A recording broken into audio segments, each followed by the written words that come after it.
Well, hello, Sacha Black. Hello, darling. How are you? Welcome home. Thanks. Yeah, today is day one back at the office. So how did it go? Because we were talking at the end of your day. Today, oh my God, Yeah. Today was just back-to-back podcasts and meetings. Like, I think I've had 40 minutes not on Zoom. It's horrible. I'm sorry. Not even joking. No, it was a lot. It was like, I did not plan it this way. Like, it was a lot. Like, I'm not going to do that again. It's a good job I'm not in burnout anymore. That's right, because Thursdays are your day. No, wait, is today your Thursday? Yes, it must be. Yeah. You're not in burnout anymore. Let's talk about that. Yeah, so funny story. Apparently, when you rest, you feel better. Which is a universal truth that I hate. It's horrific. I'm so upset. Like, I am so unbelievably upset by this reality that, like, I don't even know if I can bring myself to talk about it. No, have to talk about it. We absolutely have to talk about it. So what was your rest of choice? Because have you ever read the book Rest by Alex Virginia Pang? It is on my Audible app. I have already downloaded it. It's very good. And let me spoil it for you. Basically, rest is not just sitting around doing nothing. Rest is doing other things that please you. Okay, so yes, my usual rest of choice is a really aggressive workout.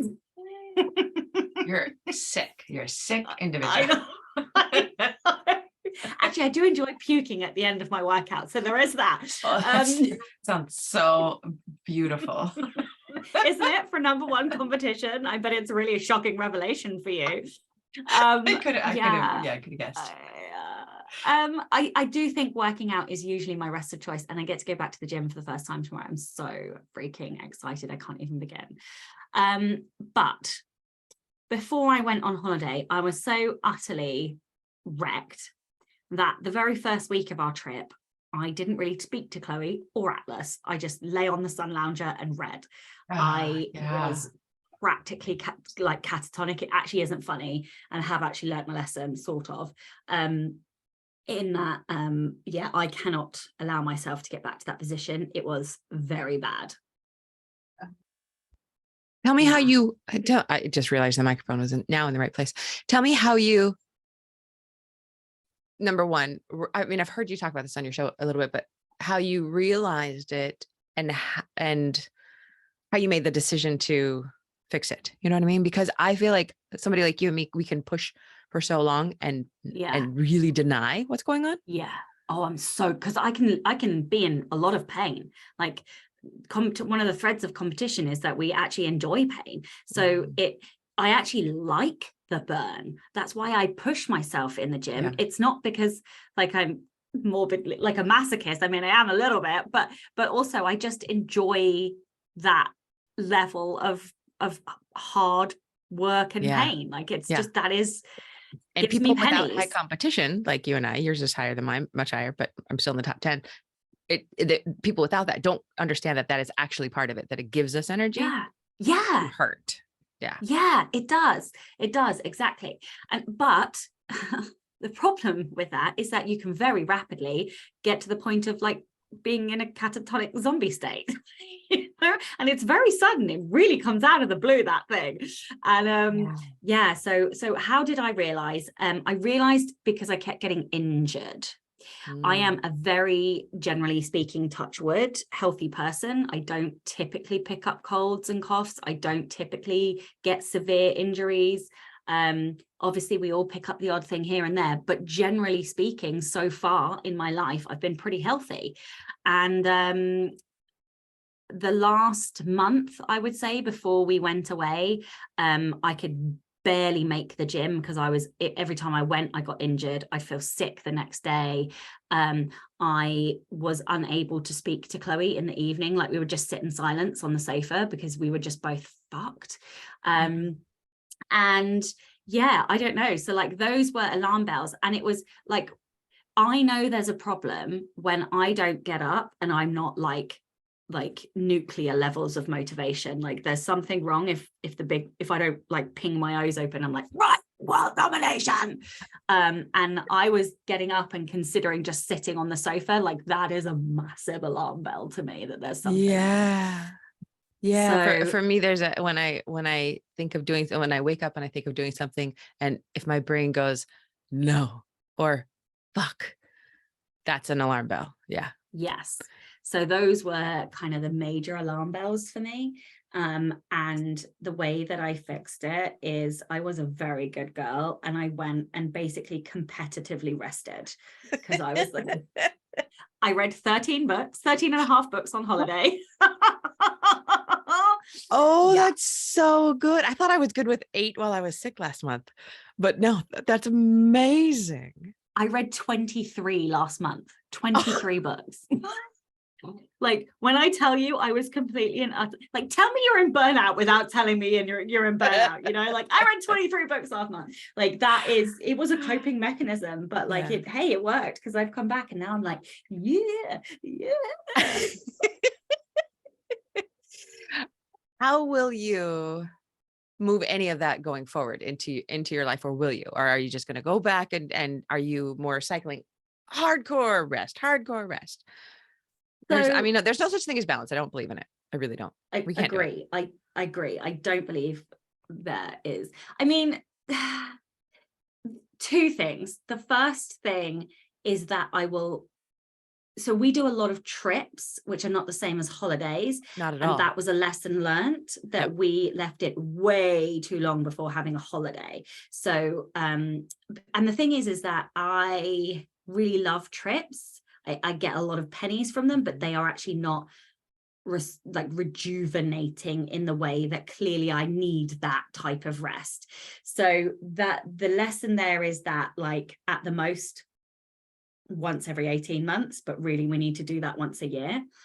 So that's the first thing. And then the second thing is I will very effectively and efficiently find the line of which I can push myself to the absolute extreme before I then have to rest really hard. But understanding that is huge. Understanding, because you said that it was happening because you were injuring yourself, but I'm behind in your podcast as usual, but also I feel like you start to notice when you're injuring your work as well. And my brain. Yeah. Like when I start to struggle to find words in conversations, or like when I just have no conversation of an evening, like that's a problem. Like there's an issue there. And like I didn't feel present anymore. I just felt like I was just, I don't know, not present. I was not present in my body or brain, and that's a problem, because like I like being present and grounded in my body.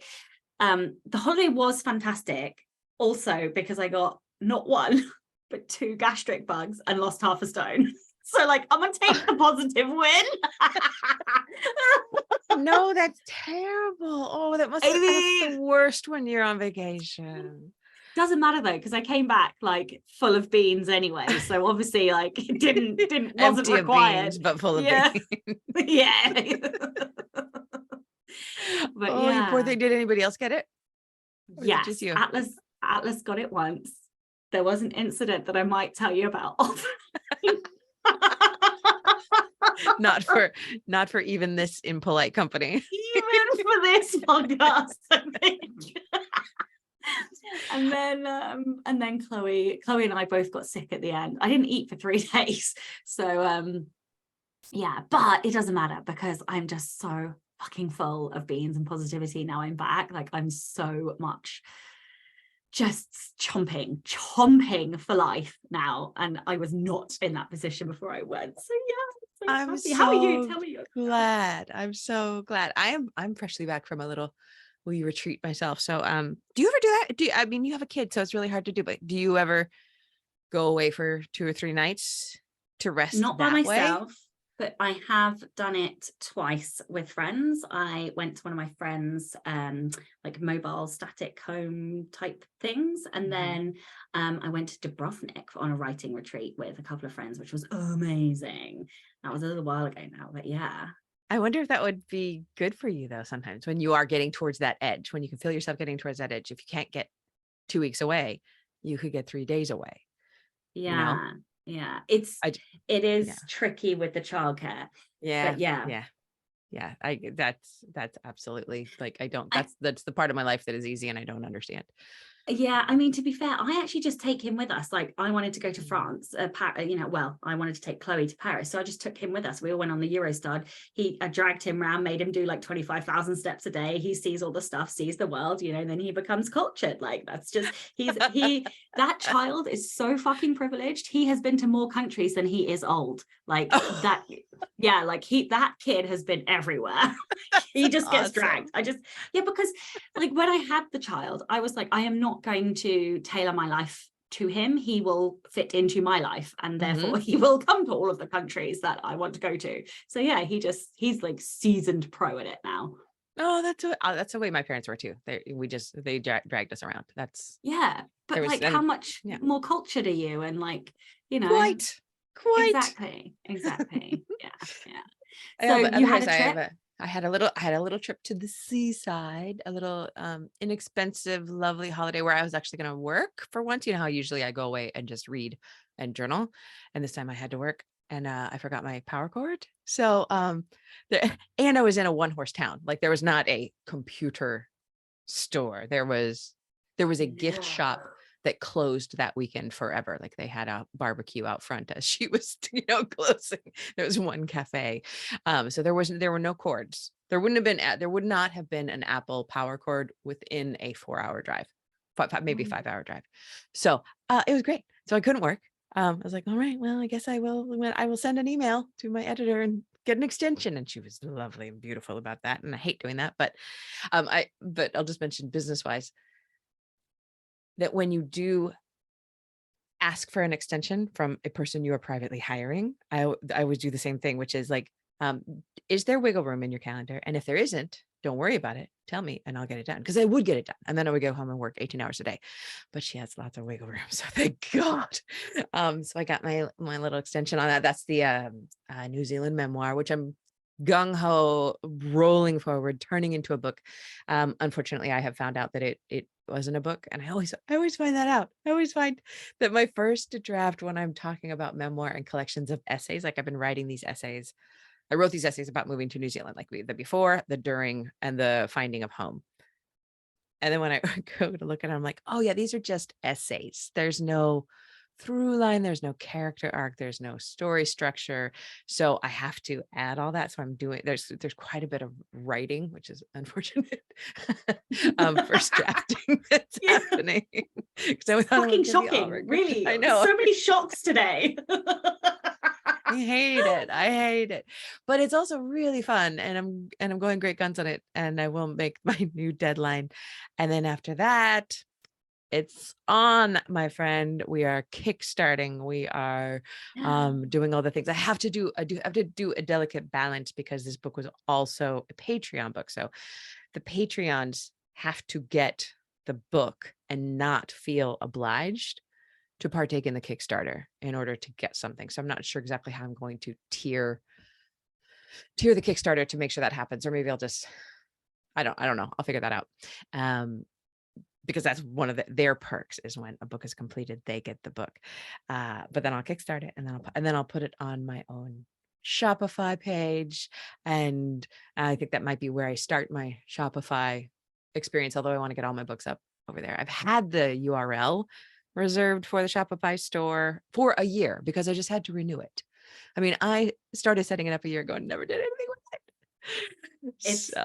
It is painful that I understand that like intimately. Have you set yours up yet? It's not live, or it's not being talked about.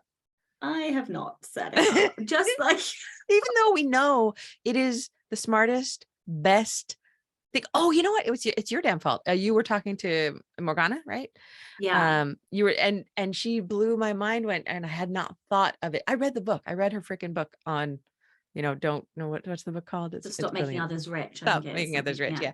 And I read it. It was great, but I missed this whole point that when we sell our books via social media or newsletter, those are warm or cold audiences. And when we sell our books like on Facebook ads, trying to get them to the Amazon store, we're paying for clicks that may not, won't convert. Like what, 10%, 20% on a good day will convert. But when you are selling Amazon sales, Facebook ad sales to your site, those are cold people. You are getting cold people into your ecosystem over to the store. And even if they don't click all the way through, then you might have more information about them, et cetera. And that blew my mind that is an opportunity for a brand new audience. So like what, I would ask myself, what am I waiting for? But I just haven't had time. Do you have any store live? No. Okay, so this is my resistance from your I site, have right? a store. Yeah. And for a while I did paperbacks as well. And then I stopped doing paperbacks because I think I had to renew the postage. And to be honest, I'd only done it really so I could do a print signing for a nonfiction. So yeah, now it's just digital. So I'm just being lazy, but also because I haven't had any brain space or capacity and haven't had any free time, it's just not been a priority. But as I'm now shifting and trying to be more commercial, like that will be something that I need to decide about, especially because I keep getting readers asking for signed copies of Ruby stuff, but like I don't even know how to do that because that's not going to work on Shopify. Like Shopify will link with Book Vault and it will be like copies, but it won't be signed copies. And so, yeah, I don't know. I have to think about do the book, the book plate stickers and mail them. So that's what I'm thinking I'm going to do is maybe I will do, but then, yeah, then it's such a low value item. And then if you at the moment I'm WooCommerce and then I'd have to pay for the Royal Mail plugin.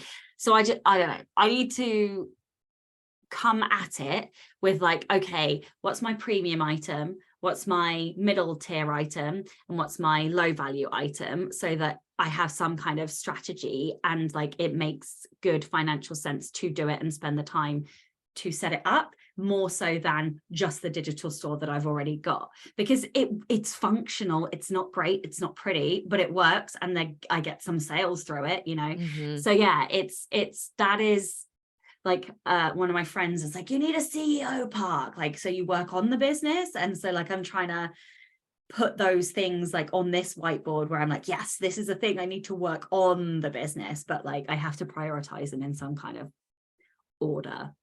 I have a new grand scheme, and it could end very, very badly. We're talking like it could end in divorce. However, like wow, that is an opening gambit. Lala has now been unemployed for more than a year, and I'm losing my shit. And I didn't lose my shit for a year. And I was just a great supportive wife, because we've gone through this before. Tech industry is like this. She's been unemployed for more than a year in the past. But now that we have the house, and now that like all of the things, she has to get a job, and she's been trying. Like she sends out everything. It doesn't hear anything back. More people in her sector just got laid off. So hundreds of thousands in the States. I think it was like 100,000 got laid off in the last couple of weeks in her sector. So I understand that it's hard, but here we go. I told her when we come back from our trip, because we go to the States next week, we go till the end of August. When we come back, she's going to be working in my business. Oh, and I like how you didn't even see that coming. Wow. So I could see a couple of things happening here. It goes brilliantly.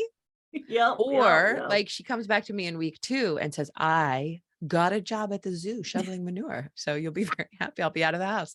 Like it's gonna work one way or the other, or she'll fire me as her wife because I fired her as my partner. But I was talking to some friends the other day about this, and my friend Moira was like, you just have to give her something, like, and then step out. Don't be in it.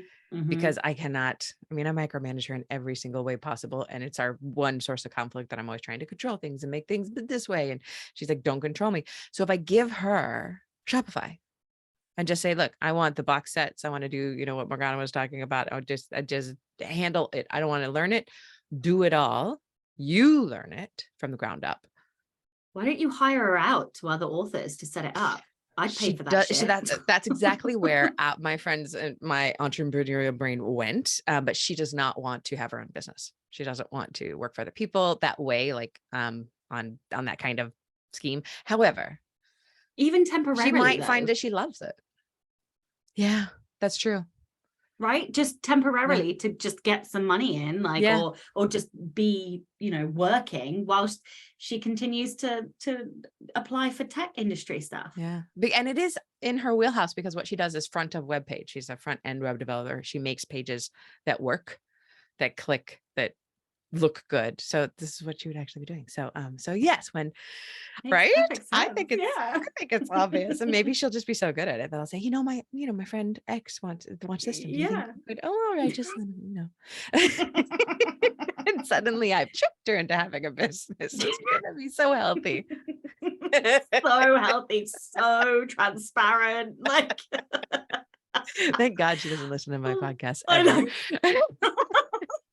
Yeah, safe space. Yeah, so that's what I'm going to be doing. I'm going to be thinking of things for her to do that will increase my income, because that's how we support. What's that? Exactly. Yeah. I'm gonna show her some ad stuff. I've got the Mark Dawson course, and she could run through that. And I'm not sure how ads are working nowadays, because I've been so far. I always have a low level spend running on Fast Draft Your Memoir and Life in Stitches, but other than that, I don't ever have anything. I haven't had anything going in a while. How about you? Wow. Yeah, no, I spend like about 500 a month, so not stacks, but like a reasonable.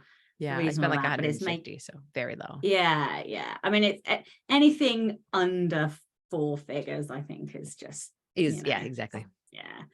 But it works, and it's I basically chuck them up, and then I just make sure that they're making profit. And as long as they're making, the dashboard never tells me they're making profit, but the income, the sales dashboard does, and I track it daily. I'm like, what did I spend? What did I make? And if it hit, I have certain thresholds, and if it doesn't reach those thresholds, I go and like fiddle. And is that on Facebook or Amazon ads? No, Amazon, because it's all the Ruby stuff. Like, I don't know. Yeah, because Facebook, they'll all be homophobic, hate. That's true. Oh my gosh, Life in Stitches, those ads have been running for so long, and I never look at the comments on them, but whenever I do, it's a knitting memoir. It's full of grandmas saying, "I loved this sweet little book." It's the opposite of homophobic. But I did, Life in Stitches was the book. I don't know if I've ever told you this story, but stop me if I've said it on the air, because I don't want to repeat myself that way. But Life in Stitches came out. It was a traditionally published book, so I was getting emails randomly every once in a while, and I got this email from somebody who said, "I wish I could burn your book. I don't burn books, but it's on my coffee table, and in the morning I'm gonna take it to the library rummage sale." And she goes, because you tricked me. You talk about dating men in the beginning, and then suddenly you're marrying your wife, and you're talking about knitting for that, and I didn't sign up for this homosexual agenda, and I ignored it. And then the next day she emailed me back and said, "Your stupid book was just sitting on the coffee table and ready to leave my house." And then I felt like I had to finish it. And she said, "And you changed my mind about gay people. I've never known one before. And you're a lovely person. And if you're a lovely person, then other gay people are lovely people. And I just never knew that." And I, in my head, I'm thinking like, "Ma'am, gay people." Yeah. 1 to 2 out of 10, every 10 people is going to be gay. They're not telling you because you're a dick. But but it was it was the email that you want to get. And I'm saying it badly because the second email, she really worded beautifully and said, "Thank you for opening my eyes. Thank you for, allowing me this." And she'd written a bad review on Amazon, and she took it down. And it was like, I changed a heart, so that's why we write. Yeah. Like that exactly. That's like a real sliding doors moment as well, because she could have put that down and not picked it back up. Mm-hmm. And then, that's one of those moments that like literally changes the course of somebody's reality. And exactly. Like how powerful that you did that. I will never forget that. So that's the book on Facebook that most of the grandmas say lovely book. And I don't actually know if there's comments on there who say this is a homosexual trick agenda. In which case I would say I wasn't thinking about that. I was just writing about my life as seen through the sweaters, and I was dating men for a while, and then I was dating women. It's not your business when I decided to add a gender. Yeah, add a gender. It was really a switch. Once I went one way, I never went back. Could go back, but I know. Yeah, choose not to. If you are bisexual / pansexual, it's just easier. It's easier to avoid the one. You know what I'm saying? 100%. Oh, I wonder how many people are like, what the fuck are they talking about? Not our audience. Our audience is with us. They are with us through this whole thing. So let's see. What other business stuff? You were going to say something. Yeah. No. Well, so I was going to say, so no work for you in August. Mostly no work. I use Pacemaker, which I know you have your spreadsheet, but I use Pacemaker, and I have looked ahead to the end of my deadline. And if I were to try to work a little bit every day, and I'm talking a little bit, like half an hour, 45 minutes, it would really move me forward. And also I'm thinking about playing with it, because when we travel, as in a trip to see family and stuff, it is not a vacation. It's Rachel's idea of hell, and it broke me last year. It absolutely broke me. I'm still not recovered from that trip, and how many people we saw and everything that we did. And I'm thinking, like, if I make myself go to a cafe and put in my earbuds and concentrate on work for an hour a day, I know the number keeps going up, will it regulate my nervous system? Honestly, I'm thinking about giving that a shot. But also I can rejigger and not work, because I'm also historically quite bad at working while we're traveling. I'm not a person who can, like, oh, I'm at the airport for 6 hours, I'm going to get so much done. I don't. I get a lot of, like, looking at people and eating candy and buying books at the bookstore. And that's what I enjoy doing. Yeah. And that is why I travel so much, because I'm completely incapable of resting in my own house. Yeah. I find it very difficult to sit down even of an evening and not do, because there is no detachment. I work at home, and that's why I love traveling. Yeah. And I, even my mom was like, "Are you gonna work whilst you're away?" And I was like, and like in my head, I was like, yeah, of course. And then of course I did not. I did no such thing whatsoever. I had one email that I had to respond to because it had a deadline, but that was it. That was lit. And I was so fucking resentful because I was full on holiday mode. I was like, I don't want to fucking reply to this email. I should have been very grateful because of what the email was, but it's not the point. So like I have also learned that I'm capable of resting, just not in my own house. Not in your own house, and you're capable of it when you give it to yourself as a challenge. Like, this is my job. I'm going to do it the best that anybody's ever rested in the whole history of humanity. I'm going to do it. Yeah, I really did try and rest as hard as humanly possible, and lo and behold, it really worked. So now I'm just like, well, I can just really efficiently rest by just like maxing out the rest in a short period of time. I think there's a flaw in there. I don't know where it is, but I feel that might be a flawed premise. Can you please ask your coach about that? I just think I'm doing it to the max of my strengths. That's all I'm saying. I love One day it. I will learn my lesson, but that day is not today. Yeah, so work in terms of August will be hopefully getting through more of the memoir revision, but not anything too big. And I've opened the classes for September to start the 90-day courses. So that's always fun and exciting to see who's coming in and who I'm going to be working with. And I feel like I had some other like major work revelation while I was gone, because I tend to do that. What was it? I can't remember what it was. Yeah. So what about you? Well, catch me up on where you are in terms of like everything. Okay. So, well, the first thing is, whilst I was away, there was an email sent out to their newsletter. So I guess it, and it had my name in it. So I guess I'm allowed to say it. But the Girl Games series got sold to Podium. So I will have audio. Yeah. Congratulations. Thank you. I am so fucking excited because That is so exciting. yeah. I am excited. I did not expect it to happen, so I was like dead chuffed when that did happen. So it's coming to audio. With Podium, how do you get to help choose the narrator? So yeah, there was like a big document, and I have to finish the second document tomorrow.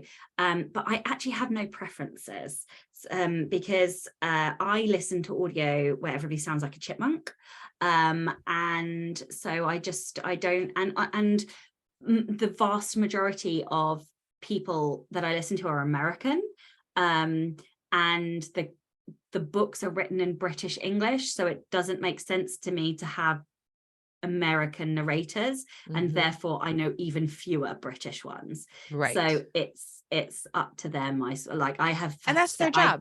That's their expertise. Exactly. I've given them like what the characters sound like in my head, and then therefore they'll have to find something that matches. So yeah, exciting. Do we have a rough date of when that might be expected? Does it take a year for them, or 6 months, or what does it take?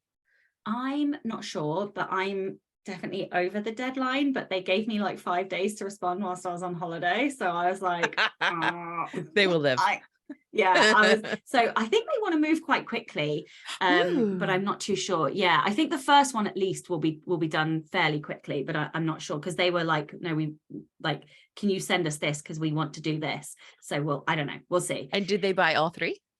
They did. And like, so they didn't, I just offered this because I thought it would be cool, but they are going to do both the bonus novella and epilogue.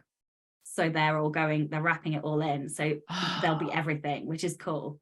That's awesome. Yeah. Is this your first audio? Yeah. In fiction. Yes. In fiction. Yeah. Yeah. So I'm mega excited. And I'm also excited because Chloe has more or less decided that she wants to read like 90% in audio now, like just because of her dyslexia and stuff. And so she read book 1, but she wants to read with her ears book 2 and 3, which is great because I didn't know if I could give her that. So yeah, I'm really pleased like for that as well. So. Oh, that's gorgeous. Congratulations. Yeah. And then in terms of where I'm at, I would say like 2 major things for August only. The first one is, so I stumbled to a halt in book 3 at 43,000 words because I burned way too low.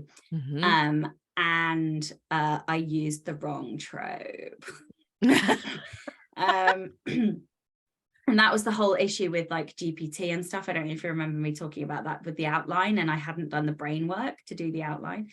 So I am starting again on Monday, and I need to write that whole book this month, like really like shorter than that if possible. But I already have 43,000 words, so I am starting again, but I should be able to salvage a good portion of that, so that it shouldn't be an issue to get that done this month. And then of course I'm gonna start maximizing the content that I've already got, and just like expanding some of the presentations, and then like recording like masterclasses and stuff to start creating a commercial business with all the assets I already have. Yay. So yeah, that's like my 2 things for August. No biggie. I'm going to write an entire book and really maximize my business. What could possibly go wrong? Well, I'll tell you what could go wrong. I may end up out of the country again. Like, I literally like I'm the worst human, because I don't even know if I can say that. I don't think I can even say this on air. Actually, I can't say this on air. Never mind. I may end up out of the country, and I'm not wild about that. But no. I may lose some time. So if I lose some time, I'm going to have to pivot again and figure out. And then, of course, I've got to write a keynote for Vegas. So that's in the back of my brain as well. I'm actually freaking out about that. I actually don't know what to do about that. May I make a suggestion about that one? Go back to the 500 words a day, the 15 minutes in the morning. first thing before you do anything, and just start scratching out bullshit for the keynote, and it will aggregate like overnight, and suddenly you'll have too much stuff, and then it'll just be a revision job. I don't know what to talk about. Oh, is this a good time to pivot? And did you read Smart Brevity? Yes. Let's pivot into that, because Excellent. so Smart Brevity, can't remember who it's by, but there's only one book called that. They can look it up. Its whole premise is like, decide it's so funny. Decide first what you want to say, and then say that. I feel like that whole book could be useful for the presentation, but it's definitely not the way I work. I write a bunch of crap in order to find out what I want to say and to find out what I believe and know. Well, this is the problem. Like, I often do that. And I think the thing that I'm struggling with is that a keynote is not a class. Right. Keynote is inspirational. Yeah. And it is that's biographical, autobiographical. Okay, tell me what, because I find nothing more exciting than sitting in a large writers conference over dinner or drinks or whatever it is, and then the person goes up to give the keynote. Like, I love that it makes my input so happy to listen to people. And tell me what you love about that. What do you get from those people who are up there? What do you look forward to? When I listen to a keynote. Mm-hmm. What lights you up? Is it about hearing about how they won the game, number one competition, or is it their humor? Is it their self-deprecation? Is it their grandiosity? Is it their their language choice? What would be the best keynote speaker that you could hear? What would they do? Yeah, that's a really good question. I have no idea. I don't know how many keynote speakers I have necessarily listened to. Like, I must have, because I've gone to shitloads of conferences. So I think that I have not registered that that's what I'm listening to. I mean, the speeches that I love the most are like the underdog stories, I think. Yes. And the stories of like going from that pit of like the worst place you can be in to like the success of the story. But oh God, that is what this particular audience wants. This audience it's a lot of writers who are writing and publishing, but it's also, honestly, these conferences normally are the majority people who haven't quite gotten there yet. They haven't quite finished their book. They haven't quite revised. They haven't published yet, but they're going to. And that is what they want to hear from you. They want to hear every struggle, every failure. They want details about every failure you've ever had. And then you end up with quitting your job, Ruby, what you're doing now. Like that's where you land. And that's what we want. I have goosebumps just thinking about it. Yeah. Okay. All right. I just, it's really hard because I am very confident teaching.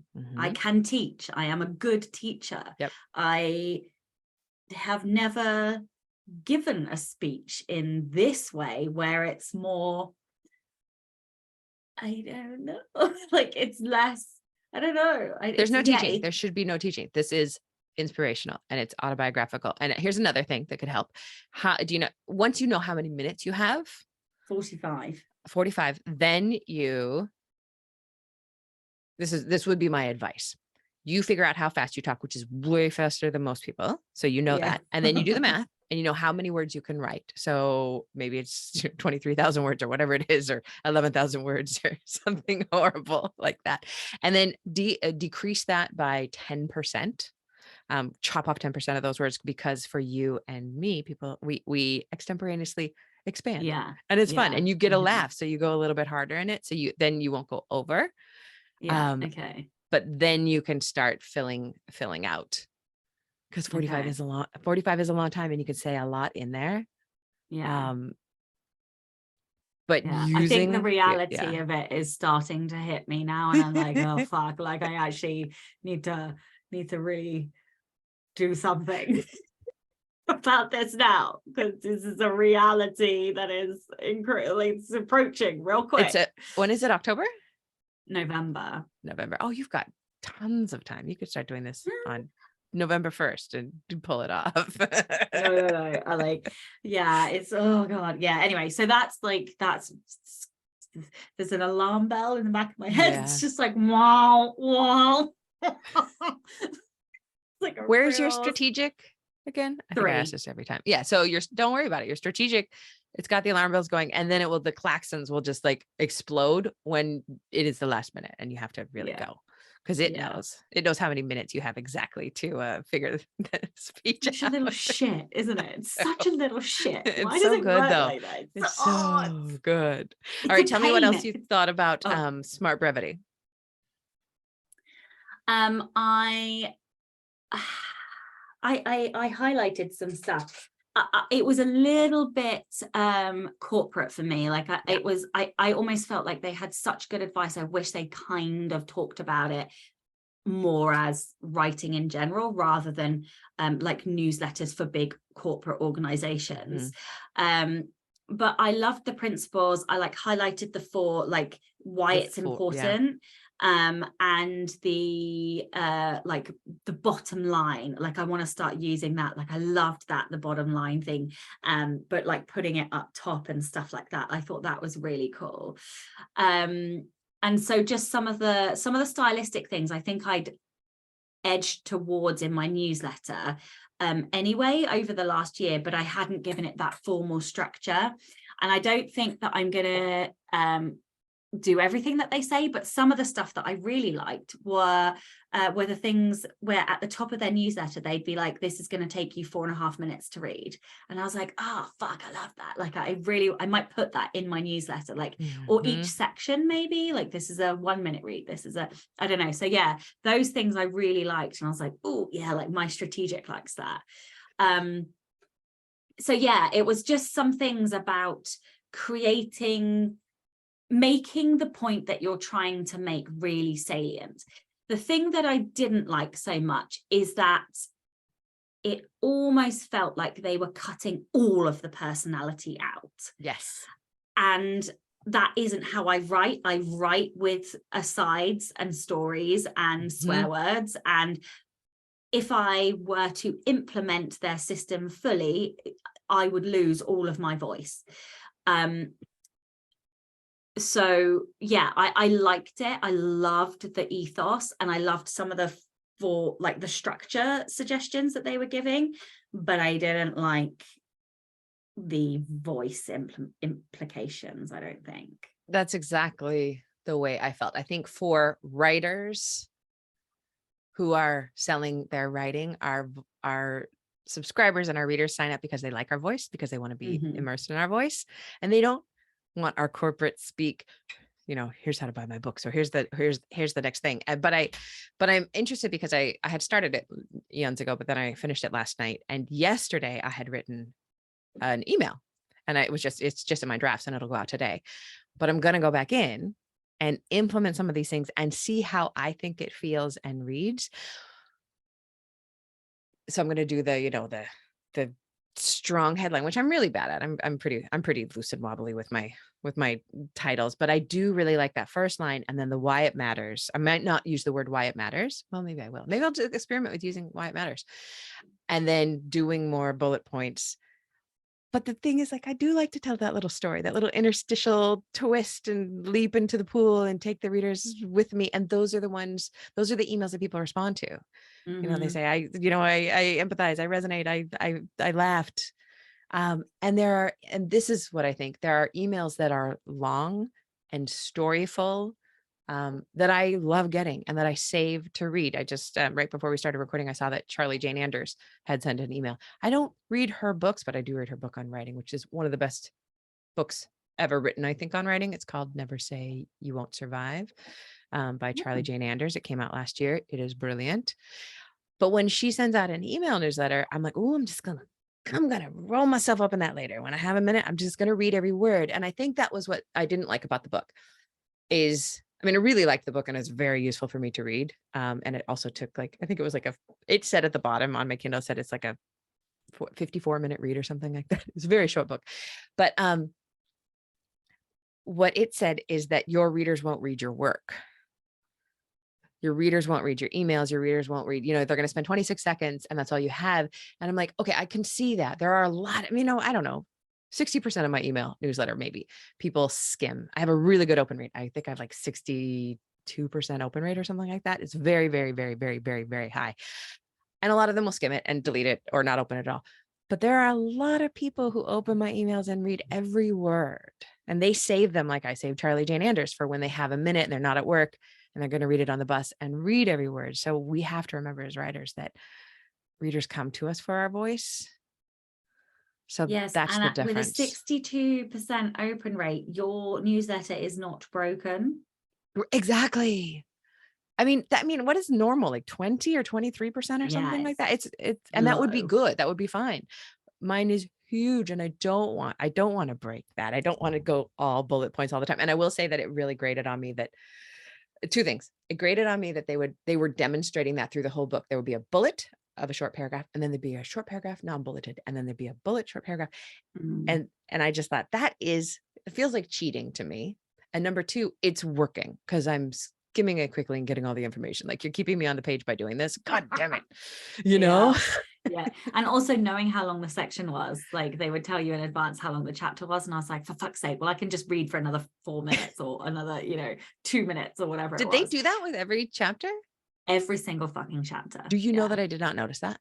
I read them talking about doing that in their newsletters, but I didn't notice that the chapters had that. Oh, wow. Yeah. I noticed that because I noticed that. Wow. I had a thought. Instead of why it matters, what about based on your theme for this year, how it's connected? Yeah. And that's exactly it. Because another thing I liked about the book is it reminded me again that it's always about the opener and not about me. It is what, and me telling a story, I'm good at telling stories, but it is because of them. Like, how am I helping? How am I connecting? How do they want to be there? I really like that. How do you think it will influence your newsletter writing, if at all?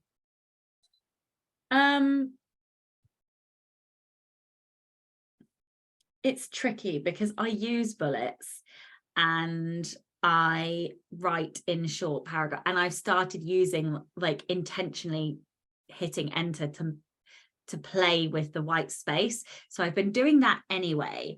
I definitely think that where there are sections where I may have waffled, I will try and keep them under 200 words, because that was like I sort of came out thinking, oh yeah, okay, there are often things that really I could be better at keeping succinct. And I love this is how many minutes it's going to take you to read. So I do feel like I may do that. I love that. Yeah, I do notice that on websites. A lot of websites will have that, and it's really helpful. Yeah. Because if it says really like 17 minutes, I know it'll take me 6, but do I have 6? I don't really. But if it says it'll take 4, it'll take me 30 seconds. And yeah, exactly. So I really liked that. And I might implement that. And also I need to go back and look at the highlights, because I mean, I'll be honest, I read so many books whilst I was away, and so many books last month that, like, I just cookie monstered everything. And I need to kind of like go back and actually think about what I took from them and stuff like that. The other one I read, which I would be very surprised if you haven't read, was You Are a Badass with Money. I love that book. I need to reread it. What did you think about that? Oh my God, I had so many thoughts. I read that almost directly after reading Existential Kink. Oh yeah. And I was like, oh, what if my money blocker is that I have been keeping myself like below where I want to earn, because if I hit the goal of what I want to earn, I'll lose all my drive and motivation. And so because I like pain and I like striving, maybe subconsciously I was like restricting the amount that I could earn, because then I'd always have to keep driving. And I was like that felt like an funny. And here's the crazy thing. So like last month I had my best sales month ever. And Congratulations. it wasn't even a launch month, which is the crazy fucking thing. Yeah. And And I is this sat for 2 mostly weeks on, Ruby or is it other stuff too? yeah, it's Ruby is doing well. Oh, good. Yeah. And like she's not going to be earning me suddenly, like 6 figures or anything, but she is a foundation Yeah. of the future. And so that happened. And then I won £1,000 on my premium bonds. And like I was just like, oh my God, like, and all these things kept happening. And I was like, ugh, like, because I had kind of embraced the fact that I think I was doing that. And I had sort of set all these limiters. And then the minute that I realized that I was doing that, I was like, oh, I don't need to do that. Like, actually, I can just set a higher goal. And so I exactly. And then you can have the pain and the drive for hitting the higher goal. It is hilarious that you're saying this because I've done the exact same thing. And in my journal, like that open page over here is my new goal, my new monthly goal, which is roughly 25% more than it has been. Because I don't want to like double it or something like that. But just to see, because I have had the exact same revelation that and listeners, Sacha and I have talked about this, that we always make exactly what we need and not more. Yeah. Right. And I am so done with that. That is like bullshit old me. Like, no, I and here's the other thing, right? I was like, so the other blocker that I was like, is that obviously like there's some family stuff. And I was like, am I keeping myself in air quotes poor? I'm not poor, but you know what I mean. Am I keeping myself poor because that is the antithesis to who they are and what they are?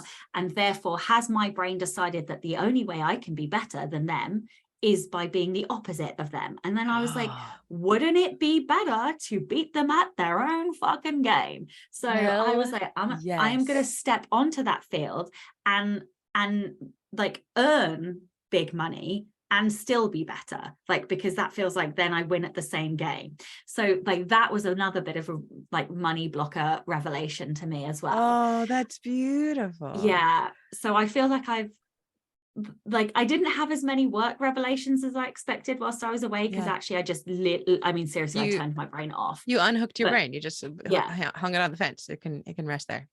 Yeah, but those revelations felt big to me, and I was like, I'm really ready and I'm hungry now. And then all these things just keep happening. And I've set like a daily amount that I have to hit, and if I don't hit that, I will take action. Like, so that is now and even if that action is like post 2 more TikToks or set up a new ad or apply for a book club, like I have to take some kind of action if I don't hit that money amount every single day. So that feels really positive to me. That is the perfect response, because what you're doing is you are doing something that is within your control. You can't always do something to like, make more money, but you can always take action that might make more money, instead of sitting around hoping. So I think we've talked about Denise Duffield Thomas before. Yes. She does she could be really annoying to me. All of these people who talk about like manifesting more can be really irksome to me if they don't acknowledge that there is actual systemic inequality in so many different ways in the world. Once they acknowledge it, that's fine. And once I remember to acknowledge that, it's fine. But what Denise always talks about manifesting on her podcast is, because that word just is, it's like other words to me, just like, I just want to close up or punch somebody. But manifest, as she always points out, just means to make real, And what we have in this life that we live is the ability just to go, I'd like to make some more money. How will I do that? What actions can I take to do that? And I feel like we are so lucky in that. When I worked 911 and I was only a 911 worker, just working at the fire station, I couldn't say, well, I did say, because I was an entrepreneur always, but like, how can I make more money at 911? I cannot. I can work, more overtime. That's it. But in this job, we just get to go, what product can I make? What book can I write? What service can I offer, to make that real? I also did the what I need to make per day. And it's hilarious that we're on the exact same page. And that's one of the reasons for the Shopify store, because I feel like I can affect it more from there, but I also need to play with ads. I need to play with covers. Do you know who is a graphic designer and an graphic artist? Is my wife. Oh my God. She doesn't even know what's going to hit her. Oh, Honestly, she does. no She idea what is does coming. not, because the thing is, she doesn't know how to make a book cover, but I know how to make a book cover, and I know what looks good. Well, actually, I don't know what looks good. I know what looks okay, and she knows what looks good, and she's superb at genre stuff. So we're talking new covers, we're talking playing with KU in and out, because I have my assistant and he does so much for me, and I love Edward, but I can't afford to pay him to do these hundreds of hours of things that I need to get, or I want to get done to make more money. And, the budget just isn't there. So I have a limitless budget in the woman who is sleeping down the hall. There's so many like processes that she could manage as well, like translations, for example. Like there are so many people making so much fucking money in Germany right now, and like actually, even if you had DeepL do the translation and then you paid 2 lots of editors, that is a whole task and finish project that she could like execute on and then run the ads for you. Like I mean, like I'm kind of jealous. Like I would love. But also, like, it is a terrifying prospect to have to work with my wife in the company, because I mean, fine prospect to like do the dishes with Lala, because like I will try to take over. She just constant. The thing is, it's really great about her is that she never lets me get away with shit. She'll stop in her tracks and she'll say, "Are you actually telling me how to rinse this dish? Do you actually think you have a better way?" And in my brain, I'm like, okay, but I do. And then my better higher brain goes, oh, it doesn't actually matter. Her way does work. The dish gets clean. It's not as beautiful and systematized as mine is, but back the fuck up. So that is going to be my number one concern. And in like 1 month, well, no, in 1 month, we will just be getting back from our trip. So you won't know yet, but in 2 months, it'll either be amazing or, I'll be sleeping. That is going to be, can I suggest that you maybe like go to Ellie and like just get some, like yes. just into like, yeah, with Lala's strengths maybe, and your strengths, and like, and just be like, how do I, I don't know. That's what I would do if it was me. I'd be like, hey, fix everything. I've been meaning to reach out to her. I said this last time, and I didn't. So I will do that. I'll book a seshy sesh with Ellie. Awesome. Okay. So by the time we talk again, I will have gotten closer to finishing the revision on the New Zealand book, which is right now called Unstuck. Do you like that? Unstuck, Leaving America in Search of Happiness, or something like that. Oh, I love it. Yeah. And then it keeps changing. But what about you? Please, the gods who will listen have finished book 3 and a mini masterclass. Fantastic. Yeah, I hope so. Unless I get dragged out of the country. Yeah. What is it? What does a mini masterclass look like to you? Like sub an hour, 30 minutes? Sub 3, I would say, because a lot of my classes are 2. A lot of my classes are 2. So I think it. Oh, so a mini masterclass is bigger because it's a masterclass, but it's. A mini masterclass is smaller, a masterclass is bigger. Okay. All right. Yeah. Okay. Yeah. But I mean, I don't know. Basically, I've got to go and look at what I've got. None of my classes are none of the slide decks that I have are less than an hour. Some of them are more. And I would like to make premium, mid, and mini. So I want a range of options. Fabulous. Yeah. So I want at least one thing done by the end of the month. That's what I want. Don't forget the editing always takes longer than we think it will. Yeah. Stupid. It's easy to record these things. The editing is what gets in our way. Okay. So those are great, fantastic goals. Oh, I can't wait to hear how we both go. I hope you have an amazing trip. Oh, thank you. And welcome home to everything. Welcome back to your office. All right. Bye, my love. Bye.